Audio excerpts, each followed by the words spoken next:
Hello दोस्तों, स्वागत है आपके अपने YouTube channel maths booster plus classes में। अगर आप कर रहे हैं यूपीटीईटी 2020-21 की तैयारी, तो ये सेशन आपके लिए बहुत ही इंपॉर्टेंट रहने वाला है। सेशन को एंड तक ज़रूर देखिएगा। इसमें मैंने 2019 में यूपीटीईटी प्राइमरी में पूछे गए 30 क्वेश्चंस रखे हैं, जो मैं विद एक्सप्लेनेशन यहाँ पर सॉल्व कराऊँगा। चलिए चलते हैं क्वेश्चन 1 की ओर। ठीक है, इस क्वेश्चन में क्या पूछ रहा है, in which of the following region reindeer are found. निम्नलिखित में से किन प्रदेशों में रेंडियर पाया जाता है। अब रेंडियर को समझने के लिए रेंडियर का पिक्चर होना ज़रूरी है, तो रेंडियर को चलो पिक्चर में देखते हैं। यहाँ पर रेंडियर जो है जैसे कि दिखाई दे रहा है, ठंडा प्रदेश है, और ठंडा प्रदेश है, बाल बड़े बड़े हैं। तो ये प्रदेश कहाँ पाए जाते हैं, यानी कि मानसून तो होगा नहीं, मानसून में क्या होते हैं, पतझड़ वगैरह होती है, ज़्यादा ठंडा नहीं होता है। टैंगा टैंगा यानी कि टेम्परेचर वाला होता है। उपोष्ण मतलब ना ठंडा ना गर्म। और ये क्या होता है, टुंड्रा। टुंड्रा प्रदेश वो प्रदेश होते हैं जहाँ पर ठंडे इलाके पाए जाते हैं, यानी कि ये कोल्डेस्ट रीजन है, यहीं पर पाया जा सकता है। जैसे कि देख रहे हैं बर्फ़बारी हो रही है और इसके बाल भी बड़े बड़े हैं, तो टुंड्रा प्रदेश इसकी पॉसिबिलिटी है। और हॉट रीजन तो हमने देख ही लिया, हॉट रीजन में तो होगा नहीं, तो यही इसका राइट आंसर होगा, यानी कि 3 इज़ द राइट आंसर। चलिए चलते हैं नेक्स्ट क्वेश्चन की ओर। नेक्स्ट क्वेश्चन क्या है, Which one of the following is not a temperature grassland?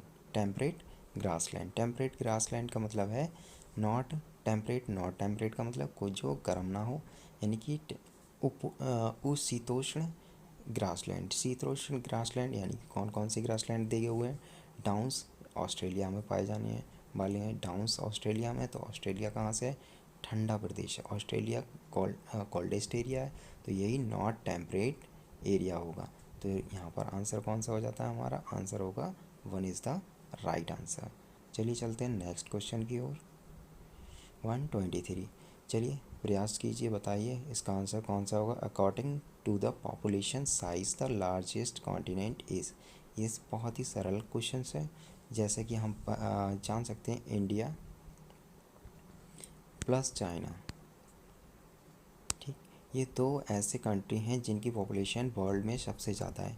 अब ये दोनों के दोनों कहाँ रहते हैं, एशिया में। तो आंसर कौन सा हो सकता है, Asia is the right answer. ठीक है, तो चलिए चलते हैं नेक्स्ट क्वेश्चन 124 की ओर। 124 क्या कह रहा है, where does Tharu tribe live in India. यानी कि थारू जनजाति इंडिया में कहाँ निवास करती है। तो थारू जनजाति है दोनों, ये जो है उत्तराखंड तथा उत्तर प्रदेश, इन दोनों ही रीजन में, उत्तर प्रदेश के तराई क्षेत्र में और उत्तराखंड में पाई जाती है। लेकिन आयोग जो है उसने उत्तराखंड को नहीं माना, क्योंकि वो उत्तर प्रदेश से है, इसीलिए उसने कौन सा रीजन सही माना, तराई रीजन ऑफ उत्तर प्रदेश। ठीक है, चलिए चलते हैं नेक्स्ट क्वेश्चन की ओर। Bhilai steel plant is situated at. तो इसमें तो कुछ एक्सप्लेन करने की ज़रूरत ही नहीं है, ये तो सीधे डेटा बेस्ड क्वेश्चन है, तो सीधे सीधे बता देंगे। छत्तीसगढ़ में क्या है, भिलाई स्टील कारखाना। चलिए चलते हैं। Reservation for women in India is available. तो वुमेन के लिए रिजर्वेशन किस क्षेत्र में दिया गया है। तो कैबिनेट में रिजर्वेशन नहीं है।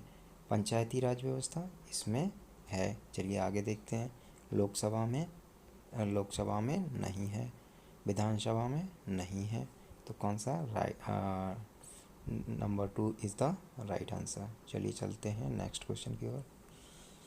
इन order to appointed as the governor a state one must have attend the age. यानी कि किसी राज्य का राज्यपाल होने के लिए हमें किस आयु की आवश्यकता होगी। तो ये 135 जो आर्टिकल है उसमें इस राज्यपाल की आयु का प्रावधान दिया गया है। तो वो कितनी आयु है बताइए। राष्ट्रपति देश का शासन करता है, इधर ये राज्यपाल राज्य का शासक होता है। तो इसमें क्या हो सकता है आंसर। चलिए इसकी जो उम्र होती है वो होती है 35 इज़ द राइट आंसर, यानी कि ऑप्शन नंबर 3। चलिए चलते हैं नेक्स्ट क्वेश्चन की ओर। चलिए बताइए इसमें क्या है, choose the right code after comparing list 1 to 2, यानी कि राइट कोड बताना है। नीचे कोड दे रखे हैं, कौन कौन सा कोड मैच करेगा। ठीक है, तो पहले लिस्ट को मैच कर लेते हैं। लिस्ट में क्या होगा, इंडियन यूनियन यानी कि भारतीय संघ का प्रमुख कौन होगा। नीचे देखो प्राइम मिनिस्टर और क्या सरपंच, सरपंच हो सकता है, बहुत ही छोटा होता है ये तो इंडियन नहीं होगा। गवर्नर, गवर्नर हो सकता है, वो तो स्टेट का मालिक होता है। मेयर, मेयर हो सकता है, मेयर भी नहीं हो सकता, मेयर तो सिटी का मालिक होता है। तो ये क्या होगा, प्राइम मिनिस्टर होगा। स्टेट का कौन होगा, गवर्नर होगा, अभी बताया। और कॉरपोरेशन कौन होता है, कॉरपोरेटर होता है मेयर। और तो विलेज का कौन होगा, विलेज का सरपंच होगा। तो इसका कौन कौन सा मिलता है, यानी कि 1 का हमें चेक करना है, जो ए साइड का है ए होना चाहिए, ए साइड का ए, और क्या है बी साइड का बी का सी यानी कि गवर्नर। तो हमारा आंसर कौन सा मैच कर रहा है, कोड कौन सा बना, 1। तो यहाँ पर answer 1 is the right answer. चलिए नेक्स्ट क्वेश्चन पे चलते हैं। 129 when and where article 356 was used first, यानी कि कह रहा है कब और कहाँ आर्टिकल 356 का यूज़ हुआ था। तो ये आर्टिकल क्या होता है, 356 जो आर्टिकल होता है, ये किसी सरकार के लिए जब उसकी स्थिति में वह नहीं कर पाती है तो इस आर्टिकल का यूज़ किया जाता है। यानी कि ये आर्टिकल किसने यूज़ किया था, बिहार में सबसे पहले यूज़ हुआ था। चलिए चलते हैं नेक्स्ट क्वेश्चन की ओर। Which tax can be imposed by the Nagar Nigam, तो नगर निगम द्वारा कौन सा टैक्स लगाया जाता है। टोल टैक्स नगर निगम द्वारा लगाया जाता है, एंटरटेनमेंट टैक्स नगर निगम द्वारा लगाया जाता है, हाउस टैक्स भी नगर निगम द्वारा।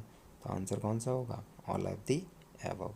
ठीक है, चलिए आंसर 2 इज़ राइट आंसर। चलिए नेक्स्ट क्वेश्चन की ओर मूव करते हैं। अब ये आंसर आप अपने पहले आप देने की कोशिश करें, फिर हम इसका आंसर बताएंगे। 131 इन 1853 India's first passenger train runs between, तो इंडियाज़ फर्स्ट पैसेंजर ट्रेन की बात हो रही है। तो थोड़ा सा ध्यान लगाएंगे कि पैसेंजर ट्रेन या फिर क्या होती है, लोड व्हीकल जो भी चली होगी, तो किसी ट्रेन उसी प्लेटफॉर्म पे और उसी ट्रैक पे चली होगी जिस पे क्या है, पहले लोड ट्रेन चली थी। तो कौन सी होगी, बॉम्बे टू ठाणे। ठीक है, 4th is the right answer. Asia's largest cattle fair is organised at, तो ये पुष्कर मेला जो होता है ये बहुत मतलब एक धार्मिक मेला है जो कहाँ पर हिंदुओं के लिए बहुत ही तीर्थकर मेला माना जाता है, जो कि कहाँ लगता है, राजस्थान अजमेर के पास में। नासिक में जो होता है कुंभ का मेला लगता है, हरिद्वार में भी कुंभ का मेला फेमस है। तो सोनपुर में क्या लगता है, कैटल्स फेयर यानी कि पशुओं का सबसे बड़ा, एशिया का पशुओं का सबसे बड़ा मेला सोनपुर बिहार में लगता है। तो 4th is the right answer. चलिए चलते हैं नेक्स्ट क्वेश्चन की ओर। National Integration Council was established in the year, यानी कि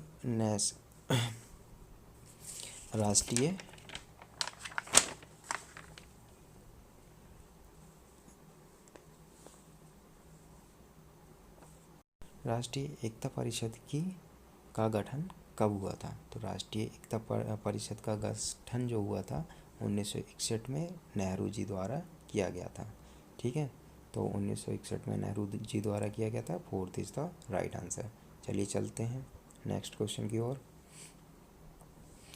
इन which of the following article of constitution the right to equality are mention, right to equality यानी कि समता और समानता का जो प्रावधान है वो आर्टिकल 14 से आर्टिकल 18 तक किया गया है।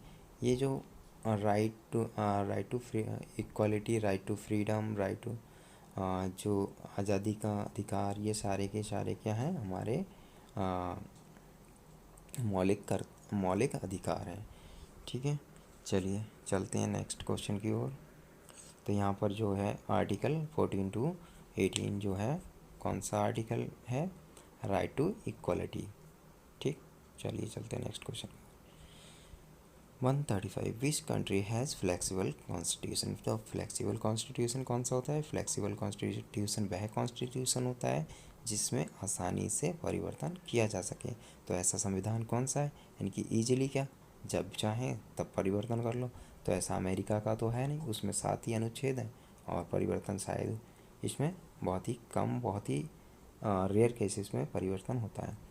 यूनाइटेड किंगडम का कोई लिखित संविधान नहीं है, ठीक है, तो इसमें आसानी से परिवर्तन किया जा सकता है।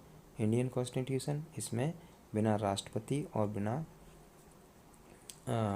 राष्ट्रपति तथा सदन की समिति के बिना कोई भी परिवर्तन नहीं किया जा सकता। चाइना का में भी कोई परिवर्तन नहीं किया जा सकता, इसका भी बहुत ही कठोर संविधान है। तो इंडिया जो है वो मॉडरेट हो गया, इसका इंडिया का जो क्या होगा, मॉडरेट होगा। अमेरिका का होगा नहीं, ठीक है, अमेरिका का भी हार्डेस्ट है। तो हमारा United kingdom is the right answer. तो क्या होगा, 2 इज़ द राइट आंसर। चलिए चलते हैं नेक्स्ट क्वेश्चन की ओर।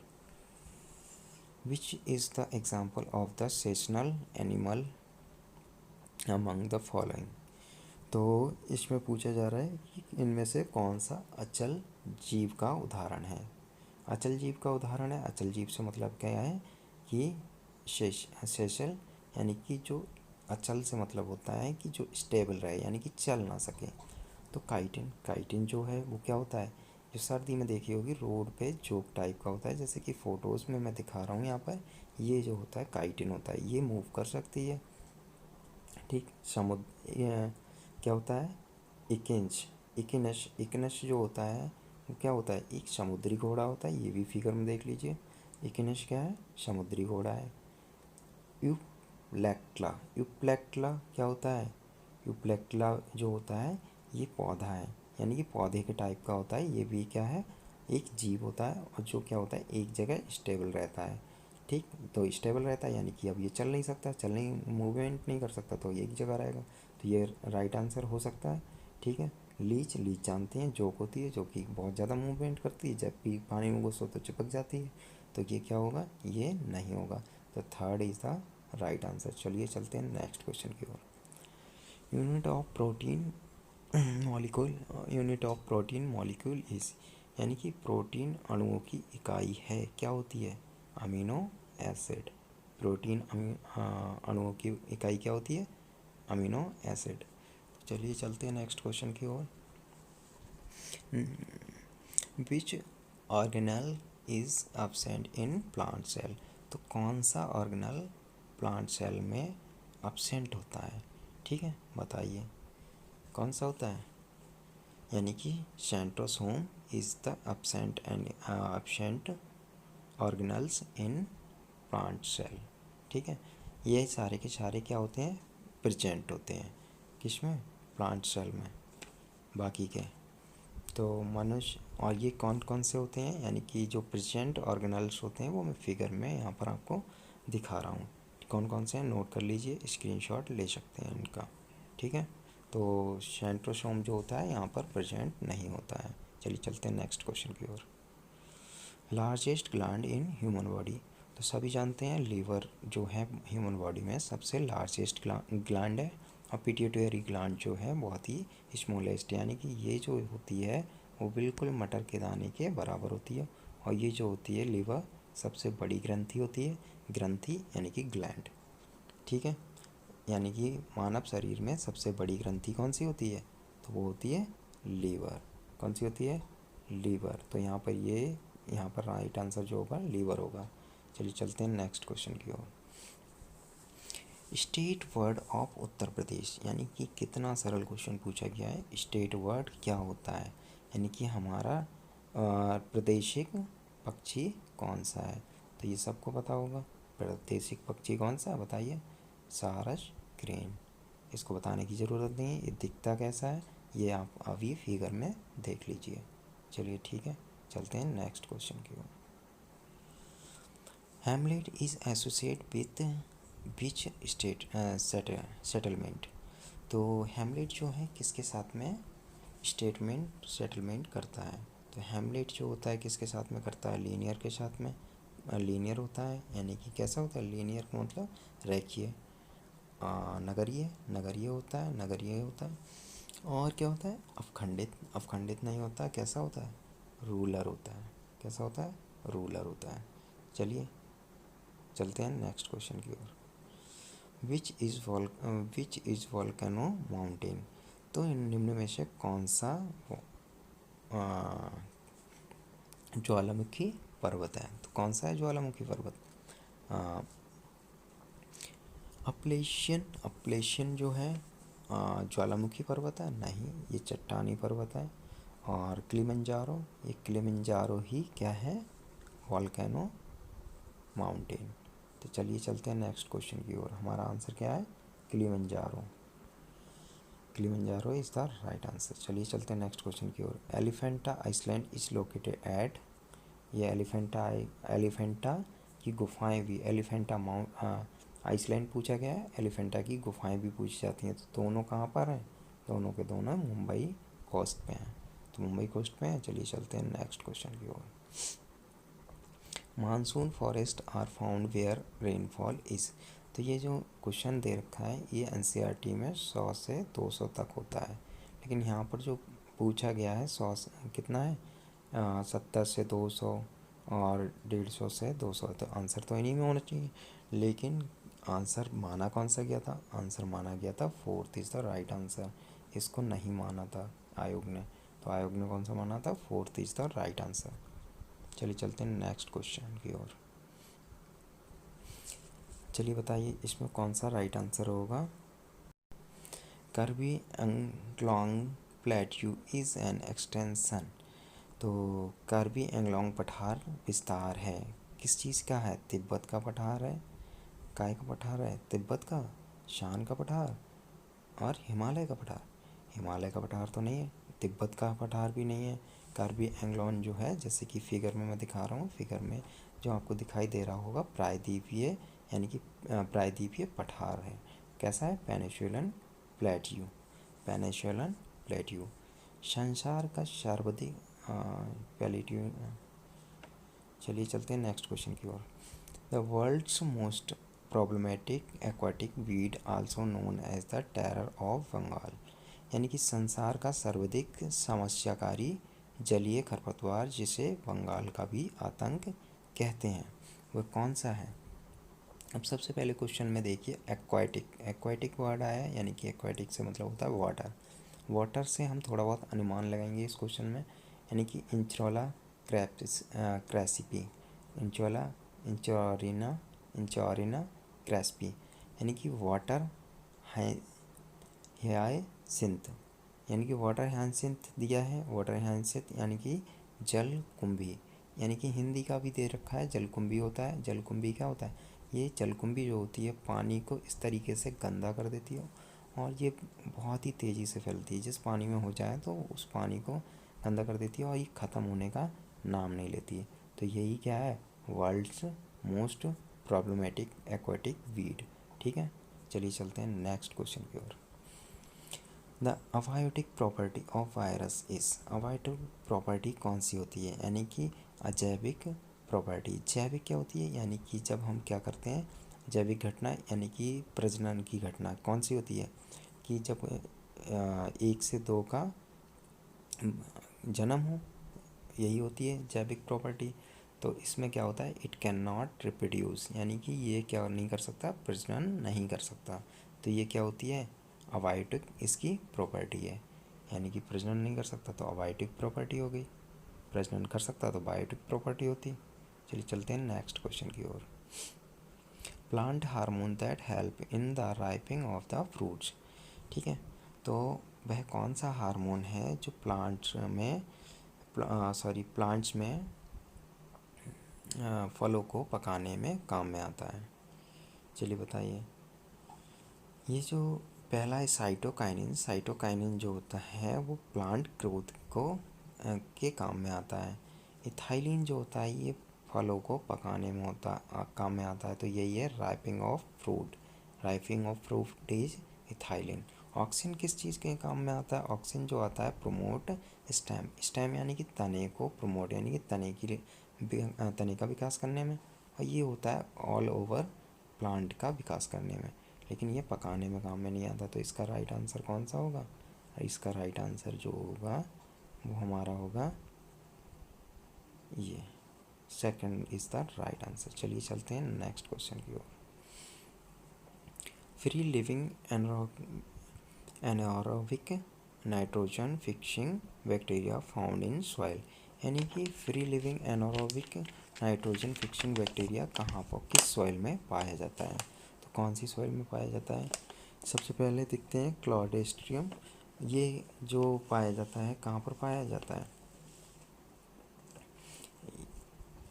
ये गर्म पानी में, और ये पौधों की जड़ों में पाया जाता है। कहाँ पर, ये जो पाया जाता है क्लॉस्ट्रिडियस, ये पाया जाता है तने में, ठीक है। और ये सेकंड होता है विब्रियो, ये पाया जाता है यानी कि गर्म पानी कैसा होता है, गर्म पानी में भी मई से अक्टूबर के महीने में जो गर्म पानी होता है उसमें पाए जाने वाला बैक्टीरिया है। हेटेरोबैक्टर ये जो है अल्कलाइन, यानी कि ये जो पाया जाता है, ये पाया जाता है हमारा इसी में नाइट्रोजन सॉइल में। और रेसोबियम जो होता है वो पौधों की जड़ों में पाए जाने वाला बैक्टीरिया है। तो इनमें से कौन सा राइट आंसर होगा, चूज़ कर लीजिए कौन सा होगा। Third is the right answer, third is the right answer. चलिए चलते हैं नेक्स्ट क्वेश्चन की ओर।